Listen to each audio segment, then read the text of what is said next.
Hello guys, कैसे हैं आप सभी लोग। मैं अमित सिंह और आपका स्वागत है अर्थबाउंड मैथ्स में। आज हम लोग क्या पढ़ेंगे, डिविजिबिलिटी रूल। इसके पहले हम लोग ने पार्ट 4 तक कवर कर लिया, पार्ट 1 से पार्ट 4 तक, जिसमें हम लोग ने नंबर सिस्टम का क्लासिफिकेशन देख लिया। सभी टाइप का, इंटीजर क्या होता है, इवन ऑड क्या होता है, प्राइम नंबर्स क्या होते हैं, रेशनल इरेशनल क्या होता है, उसके बाद होल नंबर क्या होता है, इमेजिनरी नंबर क्या होता है, रियल नंबर, ये सब हम लोग ने पढ़ लिया है। तो को इस बारे में नहीं पता है तो आप पीछे जो न्यू हो आप पीछे के लेक्चर्स देख सकते हैं। ठीक है, हम लोग आज नया टॉपिक शुरू करते हैं, डिविजिबिलिटी रूल। डिविजिबिलिटी रूल क्या है? भाज्यता के नियम, मतलब कि किसी भी संख्या को कैसे भाग देते हैं। भाज्यता के नियम मतलब सिंपल वही है कि किसी भी संख्या को कैसे काटते पीटते हैं, मार के भगा देते हैं उसको। मतलब कि जैसे मान लीजिए आपके पास 40 है, अगर हम इसको 5 से डिवाइड कर रहे हैं, मतलब 5 से भाग कर रहे हैं, हिंदी में भी हम लोग कवर करेंगे और इंग्लिश में भी, इसलिए किसी भी बच्चे को कोई भी टेंशन लेने का जरूरत नहीं है। हिंदी और इंग्लिश दोनों रहेगा। तो वैसे भी मैथमेटिक्स में लैंग्वेज का ज्यादा प्रॉब्लम होता नहीं है, तो भी हम लोग दोनों लैंग्वेज में कवर कर लेंगे। ठीक है, जैसे मान लीजिए आपके पास ये 40 है और ये 5 है। 40 को हम 5 से भाग देंगे तो कितना कंप्लीट कट कर आ जाएगा? 8। मतलब ये संख्या कंप्लीट डिविजिबल है। 40 जो है कंप्लीट डिविजिबल है 5 से। इतना सभी को समझ में आ गया? क्या हो गया? भाज्य। भाज्य मतलब डिविडेंट। 5 क्या हो गया आपका? भाजक, डिविजर मतलब क्या बोलते हैं इसको? भाजक। 8 क्या हो गया आपका? भागफल, मतलब भागफल, कोसेंट। अब देखिए इसमें रिमाइंडर कितना बचा? रिमाइंडर मतलब शेषफल। शेषफल आपका 0 बचा, मतलब कुछ रिमाइंडर बचा ही नहीं, मतलब शेषफल। अब हम लोग देख लेते हैं, अगर मान लीजिए हम 42 कर देते हैं, 42 कर देते हैं, अगर हम उसको 5 से डिवाइड करते हैं तो ये कंप्लीट देखिए कितना संख्या डिवाइड, इसका जो इंटीजर वैल्यू, ये कंप्लीट होल पार्ट कितना रहा? 8 तो आ रहा है, प्लस देखिए 5 इंटू 8 इक्वल टू 40 हो गया, प्लस इसमें 2 और बच रहा है, मतलब कि 2 क्या हो रहा है? शेषफल भी बच जा रहा है इसमें साथ में।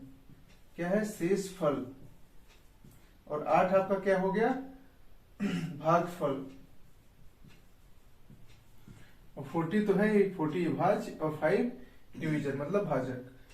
तो इतना तो सबको आता होगा, नहीं आता होगा तो ये आप समझ लीजिए कि किसी भी संख्या को, जैसे मान लीजिए कोई और संख्या 27 है, अगर हम इसको 6 से डिवाइड करेंगे, जो हम क्लास 1, क्लास 2, क्लास 3 में पढ़ते थे, तो कितना बार जाएगा? 6 को 4 से डिवाइड करेंगे तो कितना हो जाएगा? 24 हो जाएगा। कितना शेष बचेगा? 3।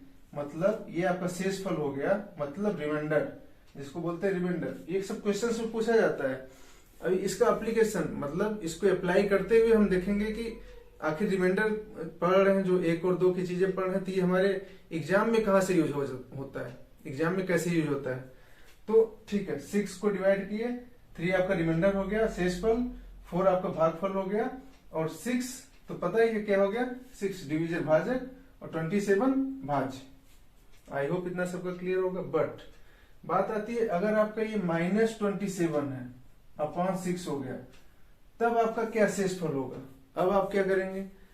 तब देखिए एक बात हमेशा आपको याद रखने की जरूरत है कि जो आपका शेषफल होता है, शेषफल हमेशा धनात्मक होता है। हमेशा क्या होता है? धनात्मक होता है। मतलब जो आपका रिमाइंडर होता है वो हमेशा पॉजिटिव वैल्यू होगा। रिमाइंडर क्या होगा आपका? पॉजिटिव वैल्यू हमेशा होगा। ये हमेशा ध्यान रखने का जरूरत है। अब -27 को जब 6 से भाग देंगे तो आपका रिमाइंडर क्या होगा? देखिए जब माइनस का वैल्यू रहे, अभी हम जब प्लस का वैल्यू ले रहे थे, मतलब +40/5 था, तो हम ऐसे संख्या से भाग कर रहे थे जो कि 40 के बराबर हो या 40 से कम हो। हम ये भी लिए थे 42/5, हम इसको 8 बार कर रहे थे, 40 से कम था, +2 कर दिए, वो शेषफल हो गया आपका। वैसे ही जब माइनस वैल्यू हो हम जस्ट इसके आगे तक मल्टीप्लाई करते हैं, मतलब 6 को ऐसे संख्या से मल्टीप्लाई करेंगे कि जो इसके आगे हो। अब देखिए 6 × 24 होता है, 6 6 इंटू 5 कितना होता है, 6 इंटू 5 30। 6 को -5 से मल्टीप्लाई करेंगे तो कितना हो जाएगा, -30 हो जाएगा। देखिए -30 में आप ऐसा क्या ऐड करेंगे -27 आ जाए। तो देखिए प्लस आप 3 ऐड कर दीजिए इसमें, 3 और -30 कितना हो गया, -27। देखिए आ गया। इसमें ये क्या हो गया, 3 आपका शेषफल, इसमें 3 क्या हो गया आपका रिमाइंडर हो गया। 6 तो पता ही आपका क्या है, 6 भाजक हो गया। और देखिए -5 आपका क्या हो गया, -5 जो है वो भागफल है, क्वोशेंट। सभी का आई होप इतना डाउट क्लियर होगा, अगर किसी को डाउट होगा तो इसमें। ठीक है, नेक्स्ट हम लोग देखते हैं। देखिए नेक्स्ट डिविजिबिलिटी रूल में हम लोग मान लीजिए आपके पास कोई संख्या है, आपके पास 12/6 है, तो आप इसको भाग 12 में 6 से भाग कैसे देंगे कि आपका वैल्यू, आप तो ऐसे अभी भाग देने के लिए बोला जाता है, आप सीधे काट के इसको 2 रख देंगे, बट वो तो आया कैसे ये आपको पता है। ठीक है, नहीं पता अगर तो ठीक है, ये देख लेते हैं एक बार कि 6 है, जो सबसे नीचे वाली संख्या है, वो एक ऐसे संख्या की तलाश में रहती है, एक ऐसे हमसफर की तलाश में रहती है कि जो उसने सपना देख रखा है। उसका सपना क्या था, 12, जो उसके जस्ट ऊपर है, जो हमारा सपना जो हमारे सर के ऊपर होता है, आपको मिलता कभी नहीं। ठीक है, अब यहाँ देखते हैं मिल जाता है कि नहीं इसको। तो 6 एक ऐसे संख्या की तलाश में रहती है कि उस संख्या से अगर इसको गुणा कर दे तो वो ऊपर वाली संख्या के बराबर हो जाए, हमेशा यह सर्च करती रहेगी। 6 ऐसी एक संख्या बोलिए कि जिससे हम गुणा कर दें, जैसे मान लीजिए 2 है, 6 से अगर 2 को गुणा कर दें तो ये कितना हो जाएगा, 12। तो आपको समझ में आया कि 12/6 करते हैं तो वो उसका 2 उत्तर कैसे, 2 आंसर कैसे आ जाता है, ऐसे। मतलब 6 एक ऐसे नंबर की तलाश में रहती है, उस नंबर को अगर हम उस नंबर को गुणा कर दें तो ऊपर वाली संख्या आ जाए। जैसे मान लीजिए आपके पास 15/5 है, अब 5 एक ऐसे नंबर की तलाश में रहेगी कि अगर उस संख्या से उसको गुणा कर दिया जाए तो वो 15 के इक्वल हो जाए। तो 5 का तलाश आप लोग पूरा करिए, कितना हो गया, इसका तलाश 3 पे जाके खत्म हो जाता है। अगर हम 5 को 3 से मल्टीप्लाई करें तो ये 15 के इक्वल हो जाएगी। सभी को समझ में आया इतना। नेक्स्ट हम लोग देखते हैं, अब डिविजिबिलिटी रूल में आते हैं। डिविजिबिलिटी रूल क्या होता है, संख्या आप सबको पता है कि जो डिजिट डेसिमल नंबर में डिजिट कहां से कहां तक होती है, 0 से 9 तक होती है। उन्हीं 9 नंबर को हम जोड़ तोड़ के युद्ध करते हुए कितने भी नंबर को बना सकते हैं। तो ठीक है, ये देखिए पहला हम शुरू करते हैं 0 से ही शुरू करते हैं। अब 0 क्या होता है कि 0 divisible by all number except 0, मतलब कि 0 सभी नंबर से डिवाइड हो सकती है बट खुद 0 से नहीं होगा। हम देख लेते हैं वो भी कैसे। देखिए और क्या बोलता है, no number are divisible by 0, मतलब कोई संख्या 0 से नहीं डिवाइड होगी। इसको हम समझ लेते हैं कैसे। जैसे मान लीजिए हमारे पास 0/1 है, 0/1 है। अब 1 का तलाश, देखिए वो 0 कैसे आएगा, 1 का तलाश एक ऐसी संख्या का रहेगा कि अगर उसके साथ मल्टीप्लाई कर दें तो उसका आंसर 0 आ जाए।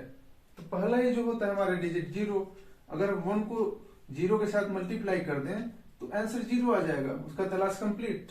कोई भी संख्या ले लीजिए आप, 0/25 ले लीजिए, अगर इसको हम 0 से मल्टीप्लाई कर दें तो कितना आंसर आ जाएगा, 0 आ रहा है। देखिए पहला तो आपका स्टेटमेंट सही हो गया कि डिविजिबल बाई ऑल नंबर, मतलब कि 0 सभी नंबर से डिविजिबल है एक्सेप्ट 0 के। अब बात आती है 0 का क्या कहानी है, तो हम लोग 0 का भी देख लेते हैं। अगर हम 0 डिवाइडेड बाई 0 किए, अब देखिए अब 0 का तलाश एक ऐसी संख्या की रहेगी कि उसका जो हमसफर है 0 जो बैठा हुआ है कहीं दूर, वो उसको मिल जाए। तो 0 का तलाश आप लोग पूरा करिए। 0 का अगर हम 0 से मल्टीप्लाई किए तो वाह, ये तो मिल गया, इसका सफर कंप्लीट हो गया। ठीक है, कंप्लीट हो गया। नेक्स्ट और भी संख्याएं हैं, और भी संख्या को हम देख लेते हैं। अगर हम 0 को 1 से मल्टीप्लाई करते हैं तो तब भी 0 आ गया। कितने इसने हम सफर बना रखे हैं कि किसी को पकड़ ले रहा है, उसका जो सपना है वो पूरा हो जा रहा है। 0 तो कैरेक्टरलेस हमको दिख रहा है यहाँ पे तो।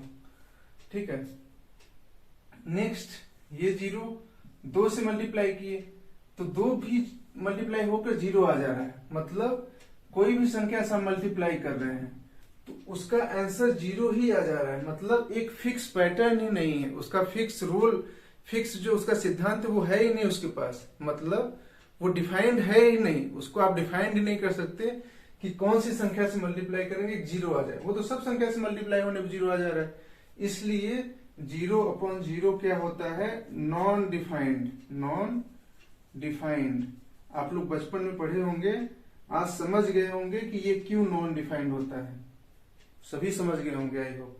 ठीक है, नेक्स्ट देख लेते हैं कि no number are divisible by zero, मतलब कोई भी संख्या जीरो से नहीं डिवाइड हो सकती। ये कौन सा कहानी हो गया, ऐसा कैसे, हम इसको भी देख लेते हैं। देखिए कि जैसे मान लीजिए हमारे पास 1/0 आ गया, 1/0 आ गया। अब नीचे वाली संख्या हमेशा तलाश करती है। जो नीचे वाले लोग होते हैं, जैसे कोई भी नीचे वाले लोग हो गए, हम लोग तो नीचे ही, अंडानी वानी के जो बहुत बड़े बड़े हैं उनके तो हम लोग नीचे ही हैं। हम लोग एक ऐसे संख्या की तलाश करते हैं कि जो ऊपर वाला है उसके इक्वल हो जाए। अगर मिल गया तो ठीक है, नहीं मिल गया तो हम लोग अपने में खुश। देख लेते हैं इसको। अब जीरो का तलाश आप लोग पूरा करवाइए कि एक ऐसी संख्या कि जिसको अगर मल्टीप्लाई करें तो 1 हो जाए। अब बात आती है जीरो का।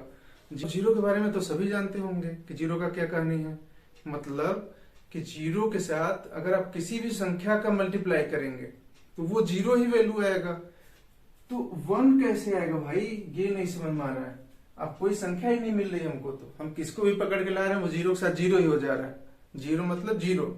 आप लोग को हीरो बनना है, आप लोग अपना प्रैक्टिस, जो भी प्रैक्टिस है, मॉक टेस्ट है, उसको कंटिन्यू करते रहिए। जीरो में ही नहीं रह जाना है आप लोग को, आपको हीरो बन के निकलना है, आपको सिलेक्शन लेके निकलना है।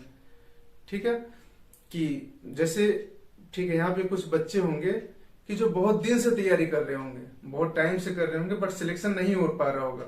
ऐसा नहीं कि उनके अंदर टैलेंट नहीं है, उनके अंदर वो पावर नहीं कि वो एग्जाम को निकाल सके।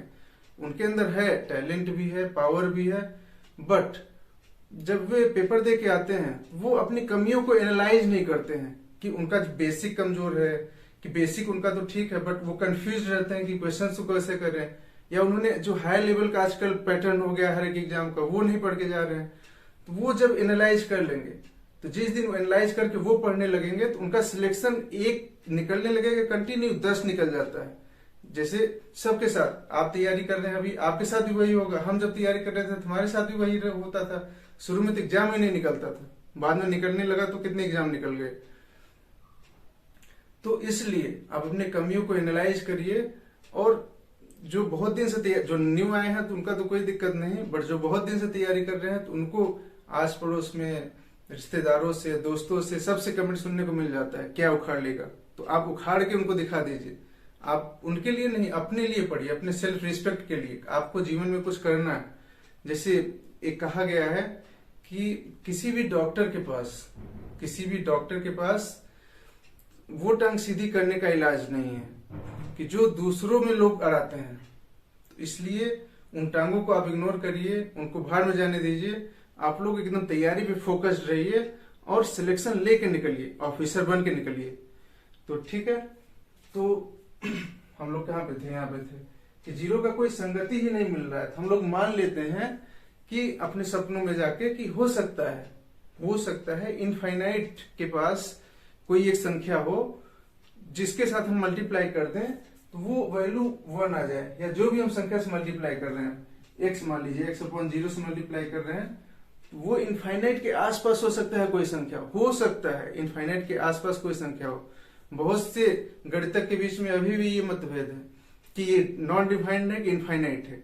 तो अभी हम लोग इसको इनफाइनाइट मान के चलते हैं। ये हम लोग पढ़े होंगे कि 1/0 इज इक्वल टू क्या होता है, इनफाइनाइट। मतलब आज आप लोग समझ गए होंगे कि ये इनफाइनाइट क्यों होता है। मतलब जीरो का संगति, जीरो के ऐसी संख्या की तलाश होती है कि उसके साथ गुणा करें तो उसका वैल्यू 1 आ जाए। मतलब हम लोग मान लेते हैं कि वो अनंत के पास जाके एक वैल्यू होगा जिसके साथ हम मल्टीप्लाई करें तो 1 आ जाए। सभी का इतना डाउट क्लियर है? ठीक है, नेक्स्ट देखिए 1 का क्या है, 1 not divisible by any number except 1। मतलब 1 जो है वो किसी भी संख्या के साथ डिविजिबल नहीं होता है। देखिए 5 के साथ डिविजिबल है, कुछ भी ले लीजिए, 1 के साथ 6 के साथ डिविजिबल है, एक्सेप्ट 1। मतलब 1 जो है 1 के साथ डिविजिबल होगा, सेम नंबर के साथ डिविजिबल होगा, बट और किसी नंबर के साथ डिविजिबल नहीं होगा। कुछ भी कर लीजिए आप, बट और भी जितनी संख्याएं हैं वो तो 1 के साथ घुल मिल जाती हैं, वो 1 से डिविजिबल हैं। जैसे मान लीजिए 5 को आप 1 से डिवाइड करेंगे, 1 से डिविजिबल है, इसका आंसर कितना आ गया, 5 आ गया। सभी का डाउट क्लियर है? मतलब 2, अब 2 का क्या रूल है? देखिए 2 का रूल है कि जो लास्ट का डिजिट है वो 2 से अगर डिविजिबल है तो वो संख्या, पूरी संख्या 2 से डिविजिबल होगी। देखिए जैसे मान लीजिए इसका क्या है, लास्ट डिजिट डिविजिबल बाय 2, मतलब जैसे मान लीजिए 2, 5, 6, 8, 9, 2 इतनी बड़ी संख्या है। अब बोल दिया कि ये 2 से डिविजिबल है कि नहीं है, आप बताइए। आप कैसे बताएंगे? आप पूरा शुरू से यहां से अपना कैलकुलेशन चालू कर देंगे क्या? नहीं, हम डिविजिबिलिटी रूल जो पढ़ रहे हैं इसका बहुत ब्रॉड एप्लीकेशन है। इसका एप्लीकेशन आपका रेशियो प्रोपोर्शंस में, परसेंटेज में, एलिगेशंस में, आगे जितने भी टाइप के क्वेश्चन करेंगे आगे आपका इसका एप्लीकेशन मिलता ही रहेगा। सिंप्लीफिकेशन में बड़े बड़े क्वेश्चंस सेकेंडों में सॉल्व हो जाते हैं इससे। इसलिए इस रूल को आपको कंठस्थ एकदम कर लेने का जरूरत है, अंदर बैठा लेने का। वैसे नहीं घुट्टी घोट कर पी जाओ वैसे। और ये कैसे पिया जाएगा? ऐसा नहीं कि आपने रूल याद कर लिया तो आपका सब कुछ हो गया, नहीं। आपको कंटिन्यू प्रैक्टिस करना पड़ेगा इसका, सवालों का, प्रैक्टिस सेट का, मॉक टेस्ट का, प्लस प्रीवियस ईयर क्वेश्चंस का, तभी ये आपके प्रैक्टिस में आएगा, तभी ये घुट्टी जैसा आपके अंदर जाएगा। हम सिर्फ लास्ट डिजिट चेक कर लेंगे 2 से डिविजिबल है कि नहीं। 2 से डिविजिबल है मतलब वो संख्या, पूरी संख्या 2 से डिविजिबल है। अब देखिए नेक्स्ट आता है 2 में लेते हैं। अगर हम 2 को मल्टीप्लाई कर दें 2 से, मतलब 2 स्क्वायर, 2 का स्क्वायर कितना हो गया, 4। आपको ऐसे याद रखने का है, जब अगर 2 के मल्टीपल में 2 आ गया तो उसका लास्ट 2 डिजिट डिविजिबल बाय 4, मतलब जो ये संख्या है उसका लास्ट 2 डिजिट डिविजिबल बाय 4 होगा। अगर ये मान लीजिए हम 2 का क्यूब ले लेते हैं, मतलब ये कितना हो गया, 8। अब ये 2-3 बार आ रहा है, ऐसे ही आपको याद रखने का जरूरत है कि लास्ट आपका 3 डिजिट डिविजिबल बाय 8। सभी के ना डाउट क्लियर है? ऐसे ही यही आप याद कर लीजिए, आपको बाहर फिर से रटने का कभी जरूरत नहीं पड़ेगा। मतलब 2 का ऐसे फिंगर टिप्स पे 2 मतलब सिंगल है तो आपका लास्ट का सिंगल डिजिट 2 से डिविजिबल होगा। 4 ऐसे याद रखिए, 4 2 का 2 बार मल्टीप्लाई है तो लास्ट का 2 डिजिट 4 से डिविजिबल होगा। 8 2-3 बार है तो लास्ट का 3 डिजिट 8 से डिविजिबल होगा।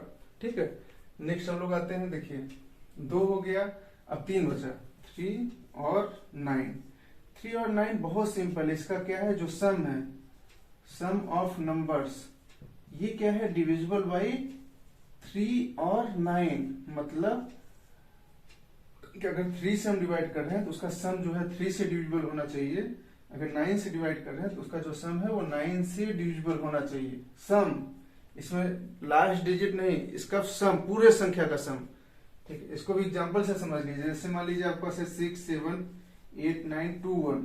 अब पूछा जाए ये 3 से डिविजिबल है कि नहीं है, तो आप ऐसा नहीं कि आप पूरा इसको कैलकुलेट करने लगे, सीधे एडिशन जल्दी से कर लीजिए कि 6 7 कितना हो गया, 13, 13 8 21, 21 9 30, 2 32, 33, 33 डिवाइडेड बाई 3 कितना हो गया, 11 कट गया। मतलब ये संख्या आपका 3 से डिविजिबल है। बोल सकते हैं आप तुरंत, ज्यादा आपको पूरा कैलकुलेट करने की जरूरत नहीं। बस आप रूल याद रखिए, रूल फट से याद किए, आप सम किए, उसका डिवाइड किए, अगर कट गया तो आपको वैल्यू 3 से डिविजिबल है। ठीक है, 3 और 9 का भी हो गया। नेक्स्ट हम लोग देखते हैं कौन सा बचा, 6 बचा। अब 6 को हम लोग क्या लिख सकते हैं, 2 into 3। हम लोग 2 का भी रूल पढ़ चुके हैं, 3 का भी रूल पढ़ चुके हैं। मतलब इसमें दोनों रूल अप्लाई हो जाएगा। वो संख्या जो 2 और 3 दोनों से डिविजिबल हो वही 6 से डिविजिबल होगा। सभी को याद रहेगा 6 का। ठीक है, नेक्स्ट हम लोग आते हैं। देखिए ये क्वेश्चन है आपके पास कि 6 7 8 by 8 अगर 9 से डिविजिबल है, मतलब ये संख्या को 9 से भाग दिया जा सके तो √y² माइनस y का वैल्यू बताइए। अब ये बीच में y गड़बड़ कर रहे हैं, अब इसको कैसे निकालेंगे। 9 का अभी हम लोग ने डिविजिबिलिटी रूल क्या पढ़ा कि उसका सम अगर 9 से डिविजिबल है, वो संख्या 9 से डिविजिबल होगी। मतलब इसका जो सम है वो 9 से डिविजिबल होगा, तो हम सम कर लेते हैं। 6 + 7 + 8 + y + 8, ये क्या है, 9 से डिविजिबल होगा। 9 6 7 13 8 21 8 29 + y = कितना आ जाएगा। देखिए अब 29 + y ये 9 से डिविजिबल होगा, तो 29 के आगे ऐसी कौन सी संख्या है जो 9 से डिविजिबल होगा? सब लोग बोल सकते हैं 9 चौक 36, मतलब 36 जो है वो 9 से डिविजिबल होगा। और 29 से कितना ज्यादा है? 7, मतलब इसको 29 प्लस 7 लिख सकते हैं 36 को। तो y का जो पॉसिबल वैल्यू है जो कि 9 से डिविजिबल हो जाए, मतलब आप डिवाइडेड बाय 9 करें तो कट जाए, तो y का पॉसिबल वैल्यू कितना है? 7। देखिए तुरंत खट से निकल गया। अब पुट कर दीजिए आप यहाँ पे, तो y स्क्वायर मतलब 7 का स्क्वायर माइनस 7 हो जाएगा। अब देखिए किसी संख्या का स्क्वायर अगर रहता है, 7 का स्क्वायर है, जितना पावर में है उतना ही बार उसको हम मल्टीप्लाई कर देते हैं, मतलब ये 49 हो जाएगा। तो वैसे ये 7 का स्क्वायर कितना हो जाएगा? 49 माइनस 7, तो कितना हो जाएगा? 42। आपका आंसर देखिए कितना फटाक से आ गया। ठीक है, एक क्वेश्चन और देखते हैं हम लोग। क्वेश्चन है क्या है? 6 7 8 8 7 b डिविजिबल बाई 8। तो आपको ये वैल्यू बताना है, B square under root B minus 1। अब क्या करेंगे आप लोग? लास्ट में बी है, इसका वैल्यू कैसे निकालेंगे? मान लीजिए और कोई भी संख्या रख दीजिए, 1 2 3 ऐसे, इतना बड़ा संख्या। तो बट डिविजिबिलिटी रूल 8 क्या बोलता है? 8 क्या बोलता है? देखिए इसमें 2 का क्यूब आ रहा है, 2 का क्यूब, 2 इंटू 2 इंटू 2। तो क्या हम बोले थे कि लास्ट का 3 डिजिट 8 से डिविजिबल होगा। बस केवल आपको लास्ट का 3 डिजिट ही देखना है और बाकी को नहीं देखना है। 8 7 b डिवाइडेड बाई 8। अब b का कौन सा पॉसिबल वैल्यू है कि जो 8 से डिविजिबल होगा? 1 तो है नहीं, 2 आ रहा है, तो 2 को रख के हम देख लेते हैं। ये कितना हो जाएगा? 8 7 2 अपॉन 8। देखिए ये कितना हो गया? 109 कट गया, ये 8 कंप्लीट कट गया, मतलब b का पॉसिबल वैल्यू कितना है? 2। आप फटाक से बता सकते हैं b का पॉसिबल वैल्यू 2, पहले ही आ गया पॉसिबल वैल्यू। ठीक, अब यहाँ 2 पुट कर दीजिए, b का स्क्वायर 2 का स्क्वायर अपॉन 2 माइनस 1, 2 माइनस 1, तो ये कितना हो गया?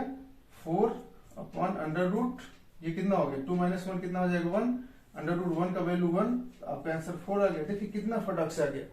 एक क्वेश्चन और देख लेते हैं जो एसएससी में आया हुआ है, आपको बहुत बड़ा क्वेश्चन लगेगा, बट देखिए विद इन सेकेंड हम लोग कर देंगे उसको। ठीक है, देखिए एसएससी का आया हुआ क्वेश्चन है। क्या बोल रहा है कि देखिए कितना बड़ा क्वेश्चन दिख रहा होगा, बट 2 सेकंड का क्वेश्चन है, ओनली 2 सेकंड। देखिए क्या बोला? 4 अंकों की बड़ी संख्या बताइए जिसे 3 5 7 9 से अगर विभाजित करें तो क्रमशः 1 3 5 7 शेषफल प्राप्त होता है। आपको सबको पता है कि शेषफल रिमाइंडर क्या होता है, सब लोग हम डिस्कस कर चुके हैं लेक्चर शुरू करने से पहले ही, शुरू में डिस्कस किए थे। तो ठीक है, देखिए 3 का अब बोल रहा है कि अगर किसी संख्या को 3 5 7 और 9 से भाग दिया जाए, 3 से भाग देने का रूल आपको पता है क्या होता है कि सबको आप सम कर लीजिए। अगर 3 से भाग गया तो आपका 3 से डिविजिबल है। 5 से देखिए 5 मिल गया। 5 तो बहुत आसान संख्या है, 5 का हम लोग नहीं डिस्कस किए थे। 5 का क्या रूल होता है? देखिए 5 का डिस्कस कर लेते हैं कि 5 का डिविजिबिलिटी रूल क्या होता है? जिसका भी संख्या जो लास्ट डिजिट अगर 5 से डिविजिबल हो या लास्ट में 0 या 5 हो, लास्ट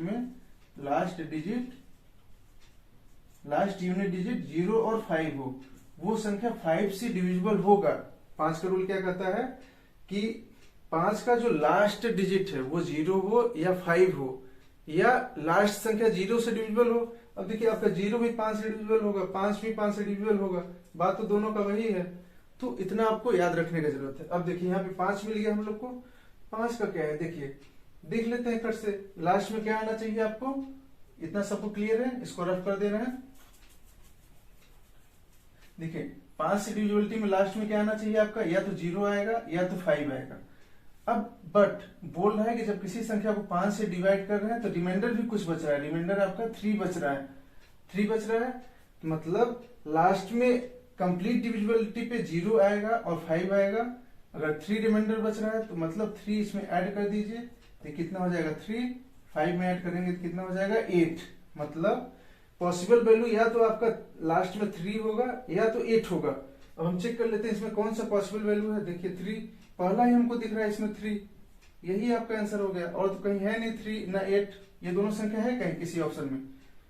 देखिए अब 1 3 है तो 3 आंसर आ गया फट से। देखिए कितना सेकेंडों में हम लोग सॉल्व कर दिए। इसीलिए नंबर सिस्टम का बहुत ब्रॉड एप्लीकेशन है और इसमें डिविजिबिलिटी रूल का भी बहुत इंपॉर्टेंट रोल है। हर जगह आपको ये बड़े बड़े क्वेश्चंस को सेकंडों में सॉल्व हो जाता है। बहुत बड़ा क्वेश्चन, इतना बड़ा क्वेश्चन देखेंगे और विद इन सेकंड सॉल्व करके आ जाएंगे। इसलिए सभी जितने भी रूल हैं इसके, उसको आप एकदम घुट्टी घोट कर पी जाइए। और घुट्टी घोट कर ऐसे नहीं कि आपने उस रूल को रट्टा मार लिया तो हो गया घुट्टी घोट के पी कर, नहीं। जब तक आप प्रैक्टिस नहीं करेंगे, मॉक टेस्ट नहीं करेंगे, आप उसको डेली यूज में नहीं लाएंगे, तब तक वो आपका घुट्टी जैसा आपके दिमाग में नहीं जाएगा। इसलिए प्रैक्टिस करते रहें। और आगे हम लोग नेक्स्ट लेक्चर में मिलेंगे। और किसी को कुछ डाउट है तो आप कमेंट करिए। और एक बच्चे ने कमेंट किया था कि सर जीरो से शुरू करिए। तो हम लोग अभी एक सीरीज और शुरू करेंगे जिसमें एकदम जीरो से शुरू करेंगे। मतलब कि अगर हम जोड़ घटाना गुणा भाग का भी बात करें तो यहाँ पे 70% लोगों को ट्रेडिशनल वे में, अगर हम आपसे बोल दें कि आप 6, 7, 8, 9 और 4, 5, 6, 2 को ऐड करिए, तो सभी लोग क्या करेंगे, सिंपल ऐड करना शुरू करेंगे। 9, 2, 11, 1 बचा 1 यहाँ रखेंगे, फिर 8, 1, 9, 6, 15, 5 यहाँ 1, ऐसे करने लगेंगे। इसमें कितना सेकंड लग जा रहा है आपको। तो ऐसे नहीं करना है। हम लोग एकदम जो कैलकुलेशन लेवल है अपना, इतना कम से कम उसको 5 गुना से 8 गुना तक इम्प्रूव करेंगे। तो इस मेथड से आप करेंगे तो आपका तो गया क्वेश्चन। इस मेथड से आपको नहीं करना होता है, आपको बहुत एकदम फास्ट कैलकुलेशन करना होता है एग्जाम में। तो इसको आपको विद इन सेकेंड ऐड करना आना चाहिए। किसका ऐड किए तो जैसे ही बोला गया आपको आंसर आ गया, ऐड किए तो कितना आया। इस लेवल का कैलकुलेशन होना, इस लेवल का आपका मेंटल लेवल स्ट्रांग होना। इसके भी मेथड होते हैं, कई मेथड होते हैं कि आखिर हम कैसे एडिशन। देखिए आपको एडिशन ही नहीं हो पा रहा है।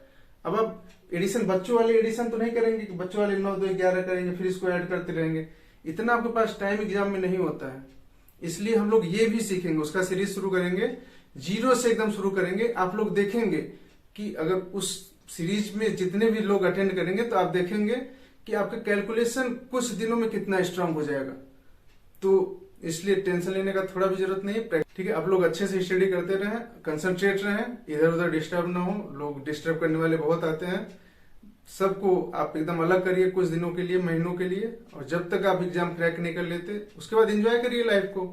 Okay guys, stay tuned, thank you.